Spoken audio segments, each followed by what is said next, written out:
We have two problems of synchronous motor.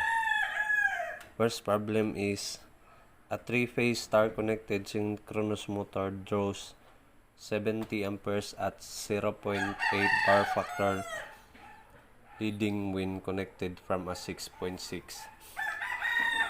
kV 60 Hz three-phase source.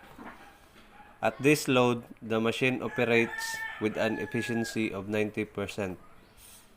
If the synchronous impedance of the machine is 2 plus J15 ohms, determine the stray power losses.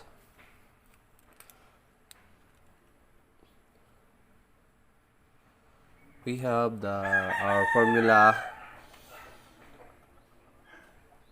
P stator is equals to square root of 3 times load voltage, then primary winding current times cosine theta. Square root of 3 times yung voltage 6,600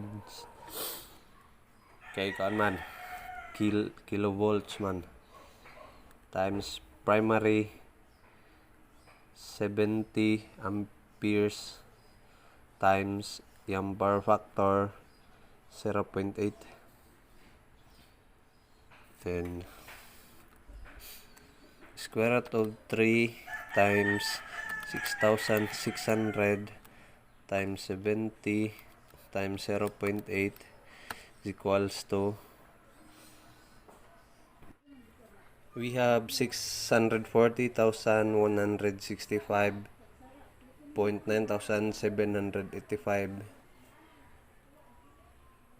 Para mumubo ra siya ang value, ato siyang i-divide sa 1,000 kay kilo para mag-kilowatts siya ba. So, atong i-divide sa 1,000. So, we have 640.166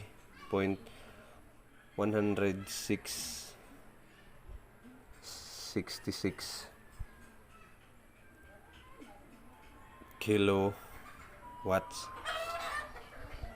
Then, we have the value of our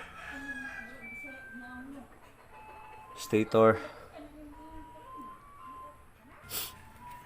Next is we have to compute the copper loss. Equals to 3 IP squared times RA. 3 times primary current 70 squared times ang RA niya, which is kani 2. Then 3 times 70 squared times 2 is equals to 29,400. So para ma-kilowatts na pud siya, watts ra man na siya. So dapat ato siyang i-kilowatts.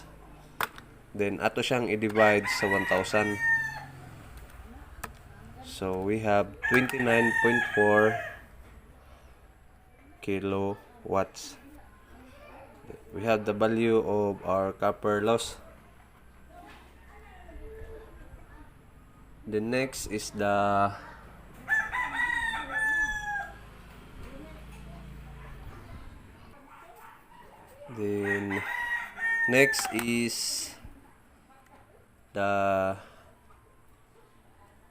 motor power.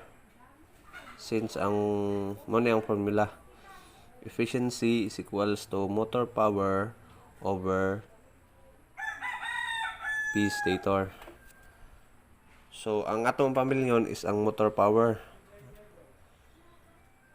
Motor power is equals to the efficiency times yung stator, P stator.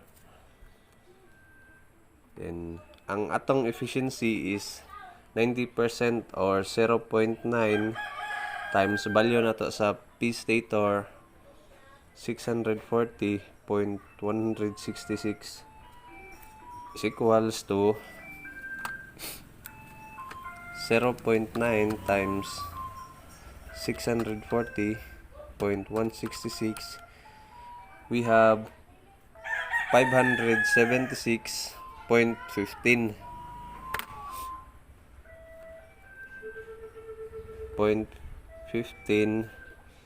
kilowatts. Then nanatay value sa motor power na to. Ang iyang gipamiling is ang stray power losses man. So natay pamila ana. Motor power equals to P stator minus the copper loss plus yung stray power. Then ato na siyang i-baylo kay stray power man atong pamiling ato na igawas para dili siya libog ba.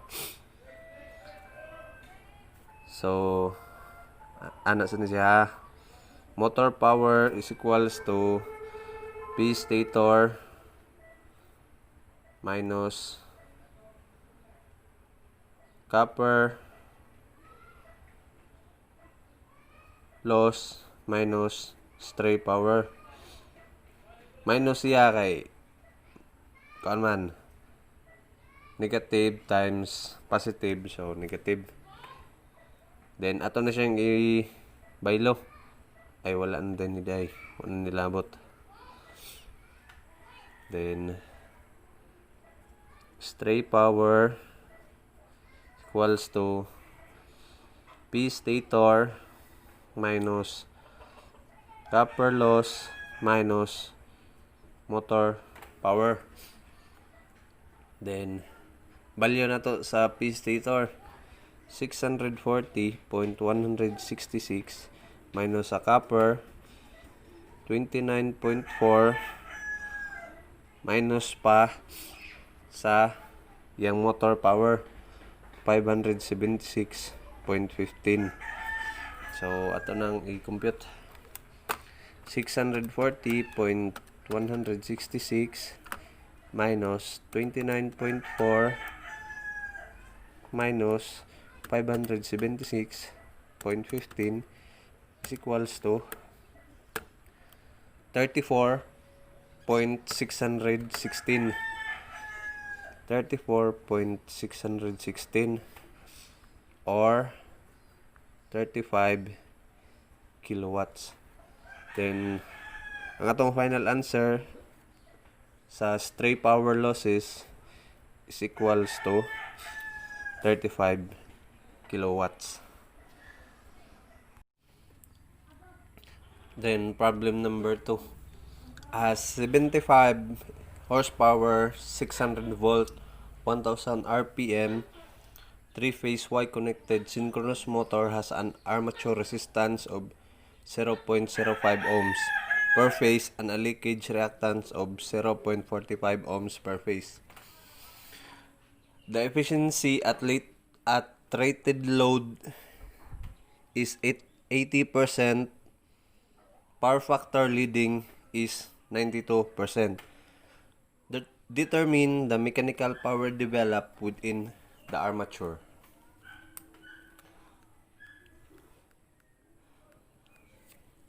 We have our formula. Power input is equals to power output over the efficiency. So 75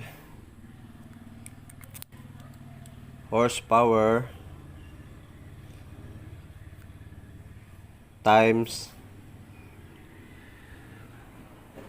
746 watts over efficiency 0.92.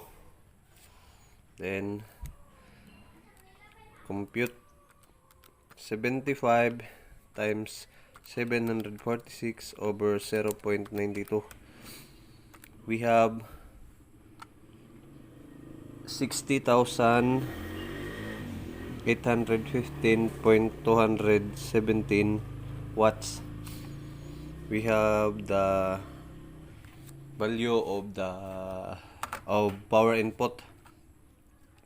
Next is the line current. Formula is line current is equals to input power over square root of 3 times load voltage times power factor. Then substitute the value.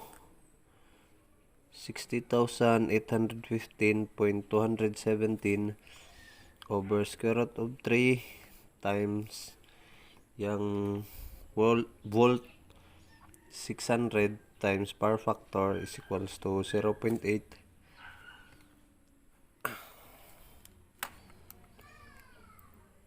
Then 60,815.217 over square root of 3 times 600 times 0.8 is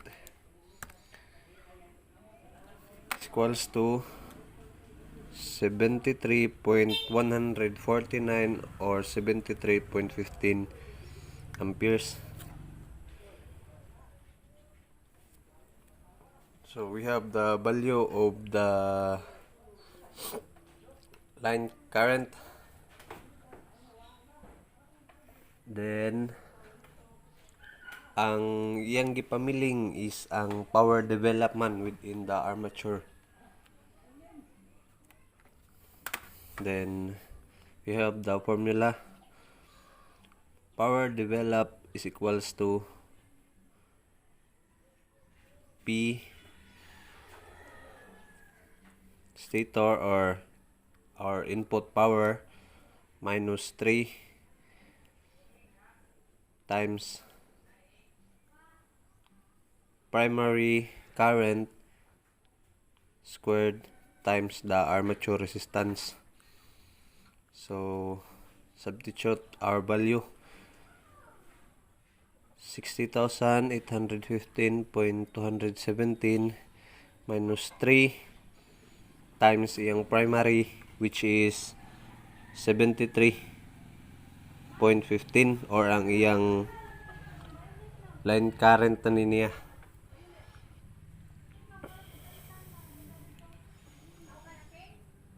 Squared times iyang armature resistance is 0.05 ohms. Then we have to compute 60,815.217 minus 3 times 73.15 squared times 0.05. Then we have our answer. Kani 60,000 12,57,863 watts raman siya. So ang atong unit sa power develop ato lang kilowatts, bali ato na siyang i-divide sa 1,000. We have 60.01 or exactly 60 kilowatts. So our final answer of our power developed within the armature is 60 kilowatts.